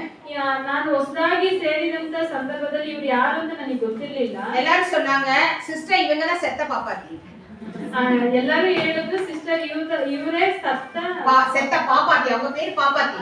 ಪಾಪಾತಿ ಎಂಬುದಾಗಿ, டெட் பாப்பாத்தி, ಸತ್ತೋಗಿದ ಪಾಪಾತಿ ಎಂಬುದಾಗಿ. இப்ப நான் சொன்னேன், ஏன் அவங்க உயிரோட தான் இருக்காங்க, ஏன் செத்த பாப்பாத்தின்னு சொல்றீங்க? ನಾನು ಹೇಳಿದೆ, ನಾನು ಅವರು ಜೀವಂತವಾಗಿ ಇದ್ದಾರಲ್ಲ, ಯಾಕೆ ಸತ್ತೋಗಿದ ಪಾಪಾತಿ ಎಂಬುದಾಗಿ ಹೇಳ್ತೀರಾ? இப்ப என்னுடைய கொலீக் சொன்னாங்க, ನನ್ನ நர்ஸ் மத்த நர்ஸ் சென்டர் சொன்னாங்க, ಬೇರೆ ನರ್ಸ್ ಜೊತೆ இவங்க ரொம்ப சிக் ஆயிட்டாங்க. ಇವರು ತುಂಬಾ ಅಸ್ವಸ್ಥಗೊಳಗಾದ್ರು. அவங்களே நமக்கு நம்ம ஹாஸ்பிடல்ல சிகிச்சை கொடுக்க முடியாம ಬೇರೆ ಗವರ್ನಮೆಂಟ್ ಹಾಸ್ಪಿಟಲ್ ಅನುப்பி விட்டோம். ನಮ್ಮ ಆಸ್ಪತ್ರೆಯಲ್ಲಿ ಚಿಕಿತ್ಸೆ ಕೊಡ್ಲಿಕ್ಕೆ ಆಗದೆ ಬೇರೆ ಒಂದು ಗವರ್ನಮೆಂಟ್ ಹಾಸ್ಪಿಟಲ್ಗೆ ನಾವು ಕಳಿಸಿ ಕೊಟ್ವಿ. அங்க போய் ಅಲ್ಲಿ ಹೋಗಿ ಚಿಕಿತ್ಸೆ ವಿರೋಧವಾಯಿತು. ಚಿಕಿತ್ಸೆ ಸರಿ வரல, ஒண்ணு சரி வரல, ಏನು ಸರಿಯಾಗ್ಲಿಲ್ಲ. நிறைய டாக்டர்ஸ் பார்த்தாங்க, ತುಂಬಾ ಡಾಕ್ಟರ್ ನೋಡಿದ್ರು. கடைசியில அவர் செத்து போயிட்டாங்க. ಕಡೆದಾಗಿ ಅವರು ಸತ್ತು ಹೋದ್ರು. அவங்கள கொண்டு போய் மார்ச்சரியில போட்டாங்க. ಅವ್ರನ್ನ ತೆಗೆದುಕೊಂಡು ಹೋಗಿ ಸಮಾಧಿಯಲ್ಲಿ ಹಾಕಿದ್ರು. அவங்க சொந்தக்காரர்கிட்ட எல்லாம் வந்துச்சு, பாப்பாத்தி செத்து போச்சுன்னு. ಅವರು ಬಂಧು ಹತ್ರ ಬಂದು ಪಾಪಾತಿ ಅವರು ಸತ್ತು ಹೋದ್ರು ಎಂಬುದಾಗಿ. உடனே இங்க எல்லாம் மாலையெல்லாம் வாங்கிட்டு போவாங்கல்ல, ಕೂಡಲೇ எடுத்து ஆளுக்கு கூத்தாடி இந்த ஊதுபத்தி எல்லாம் வாங்கி ஓடுறாங்க. ಎಲ್ಲರೂ ಸತ್ತ ಮೇಲೆ ಎಲ್ಲ ಮಾಲೆ ತಗೊಂಡು ಊದ್ಬತ್ತಿ ತಗೊಂಡು ಎಲ್ಲ ಅಟ್ಕೊಂಡು ಕೂಗಾಡ್ಕೊಂಡು ಎಲ್ಲ ಹೋಗ್ತಾ ಇದ್ದಾರೆ. அங்க போய் ಅಲ್ಲಿ ಹೋಗಿ அந்த வாட்ச்மேன் சொன்னாங்க, இந்த நம்பரு இந்த பேரு பாப்பாத்தி, அந்த உடம்பு எங்களுக்கு வேணும். ಆ ವಾಚ್ಮನ್ ಹತ್ರ ಹೇಳಿದ್ರು, ಈ ಎಂತ ಹೆಸರು ಇಂತ ನಂಬರು, ಆ ಒಂದು ಶವ ನಮಗೆ ಬೇಕು. நாங்க ஆம்புலன்ஸ் அனுப்பியிருந்தாங்களாமா, எங்க ஹாஸ்பிடல் ஆம்புலன்ஸ் அனுப்பியிருந்தாங்க. ನಮ್ಮ ಹಾಸ್ಪಿಟಲ್ ಇಂದ ಆಂಬುಲೆನ್ಸ್ ಅನ್ನ ಕಳಿಸಿದ್ರು. அந்த வாட்ச்மேன் கதவு திறந்தாரு. ಆ ವಾಚ್ಮನ್ ಬಾಗಿಲನ್ನ ತೆಗೆದ್ರು. அந்த பாடி எல்லாம் போடுகிற போர்டு இருக்குதுல்ல, ಶವವನ್ನ ಇರುವಂತ ಒಂದು ಪ್ಲೇಸ್ இருக்கும், ಎಲ್ಲ ಉಯರமா இருக்கும். ಆ ಒಂದು ಸ್ಥಳ ಒಂದು ಹೈಟ್ ಆಗಿರುವಂತ ಎತ್ತರವಾಗಿ, ಅದರಲ್ಲಿ அந்த நம்பர் பார்த்து போனா, ಆ ನಂಬರ್ ನೋಡಿ ಹೋಗುವಾಗ இந்த பாப்பாத்தி ಈ ಪಾಪಾತಿ முடி கோரி ಕುತ್ಕೊಂಡು ಕೂಡಲ್ಲ ನೋಡ್ತಾರೆ. அதனாலதான் அவங்களுக்கு செத்த பாப்பாத்தின்னு பேரு.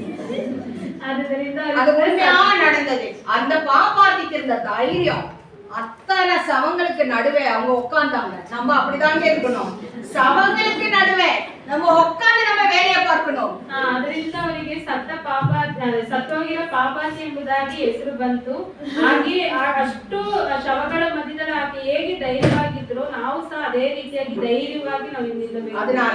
ಆದ್ದರಿಂದ இந்த உலகத்திலே ಈ ಲೋಕದಲ್ಲಿ இந்த என்ன சொல்ற மோச்சரியமாக இருக்கிற இந்த உலகத்திலே ಈ ಒಂದು ಸಮಾಧಿ ರೀತಿಯಲ್ಲಿರುವಂತ ಲೋಕದಲ್ಲಿ நாற்றமாமிக்கிற இந்த உலகத்திலே ವಾಸನೆಯಿಂದ ಕೂಡಿದಂತ ಲೋಕದಲ್ಲಿ அதை சரி செய்ய ಅದನ್ನ ಸರಿ ಮಾಡ್ಲಿಕ್ಕೆ ஆண்டவர் ಕರ್ತನು அவருடைய பிள்ளைகளே ஆக்கியிருக்கிறார். ಆತನ ಮಕ್ಕಳನ್ನ ಇಟ್ಟಿದ್ದಾನೆ. ನೀವು பூமிக்கு உப்பா இருக்கிறீங்க, ಭೂಮಿಗೆ ಉಪ್ಪಾಗಿದ್ದೀರಿ. ನೀವು உலகத்துக்கு வெளிச்சமாய் இருக்கிறீங்க, ಲೋಕಕ್ಕೆ ಬೆಳಕಾಗಿದ್ದೀರಿ. அதாவது ಕೆಟ್ಟು போகாத வழி பார்க்கக்கூடியது உப்பு.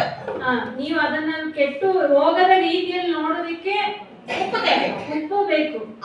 அந்த மாதிரி தான் ஆண்டவர் நம்மை இந்த உலகத்தில் வைத்திருக்கிறார்கள். ಅದೇ ರೀತಿಯಲ್ಲಿ ದೇವರು ನಮ್ಮನ್ನ ಲೋಕದಲ್ಲಿ ಇಟ್ಟಿದ್ದಾನೆ. அதே மனமாக நீங்க வெளிச்சமாய் இருக்கிறது.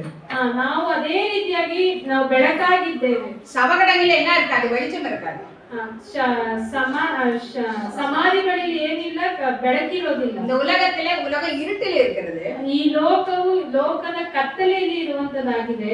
இதிலே நம்ம என்ன செய்யணும்? ಇದರಲ್ಲಿ ನಾವು ಏನು ಮಾಡಬೇಕು? நாம் பிரகாசிக்க வேண்டும். ನಾವು ಪ್ರಕಾಶವನ್ನು ಕೊಡಬೇಕು. எப்படி பிரகாசிக்கணும்? ನಾವು ಹೇಗೆ ಪ್ರಕಾಶ ಕೊಡಬೇಕು? ஆண்டவர் சொன்னாரே, ಕರ್ತನು ಹೇಳಿದನು, நானே வெளிச்சமாய் இருக்கிறேன், ನಾನು ಬೆಳಕಾಗಿದ್ದೇನೆ.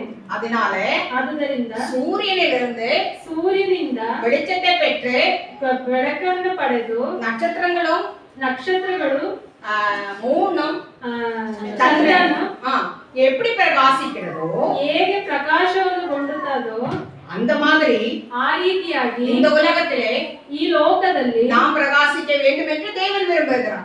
ನಾವು ಪ್ರಕಾಶವನ್ನು ಹೊಂದಬೇಕೆಂಬುದಾಗಿ ಕರ್ತನು ஆசையுள்ளவனாக.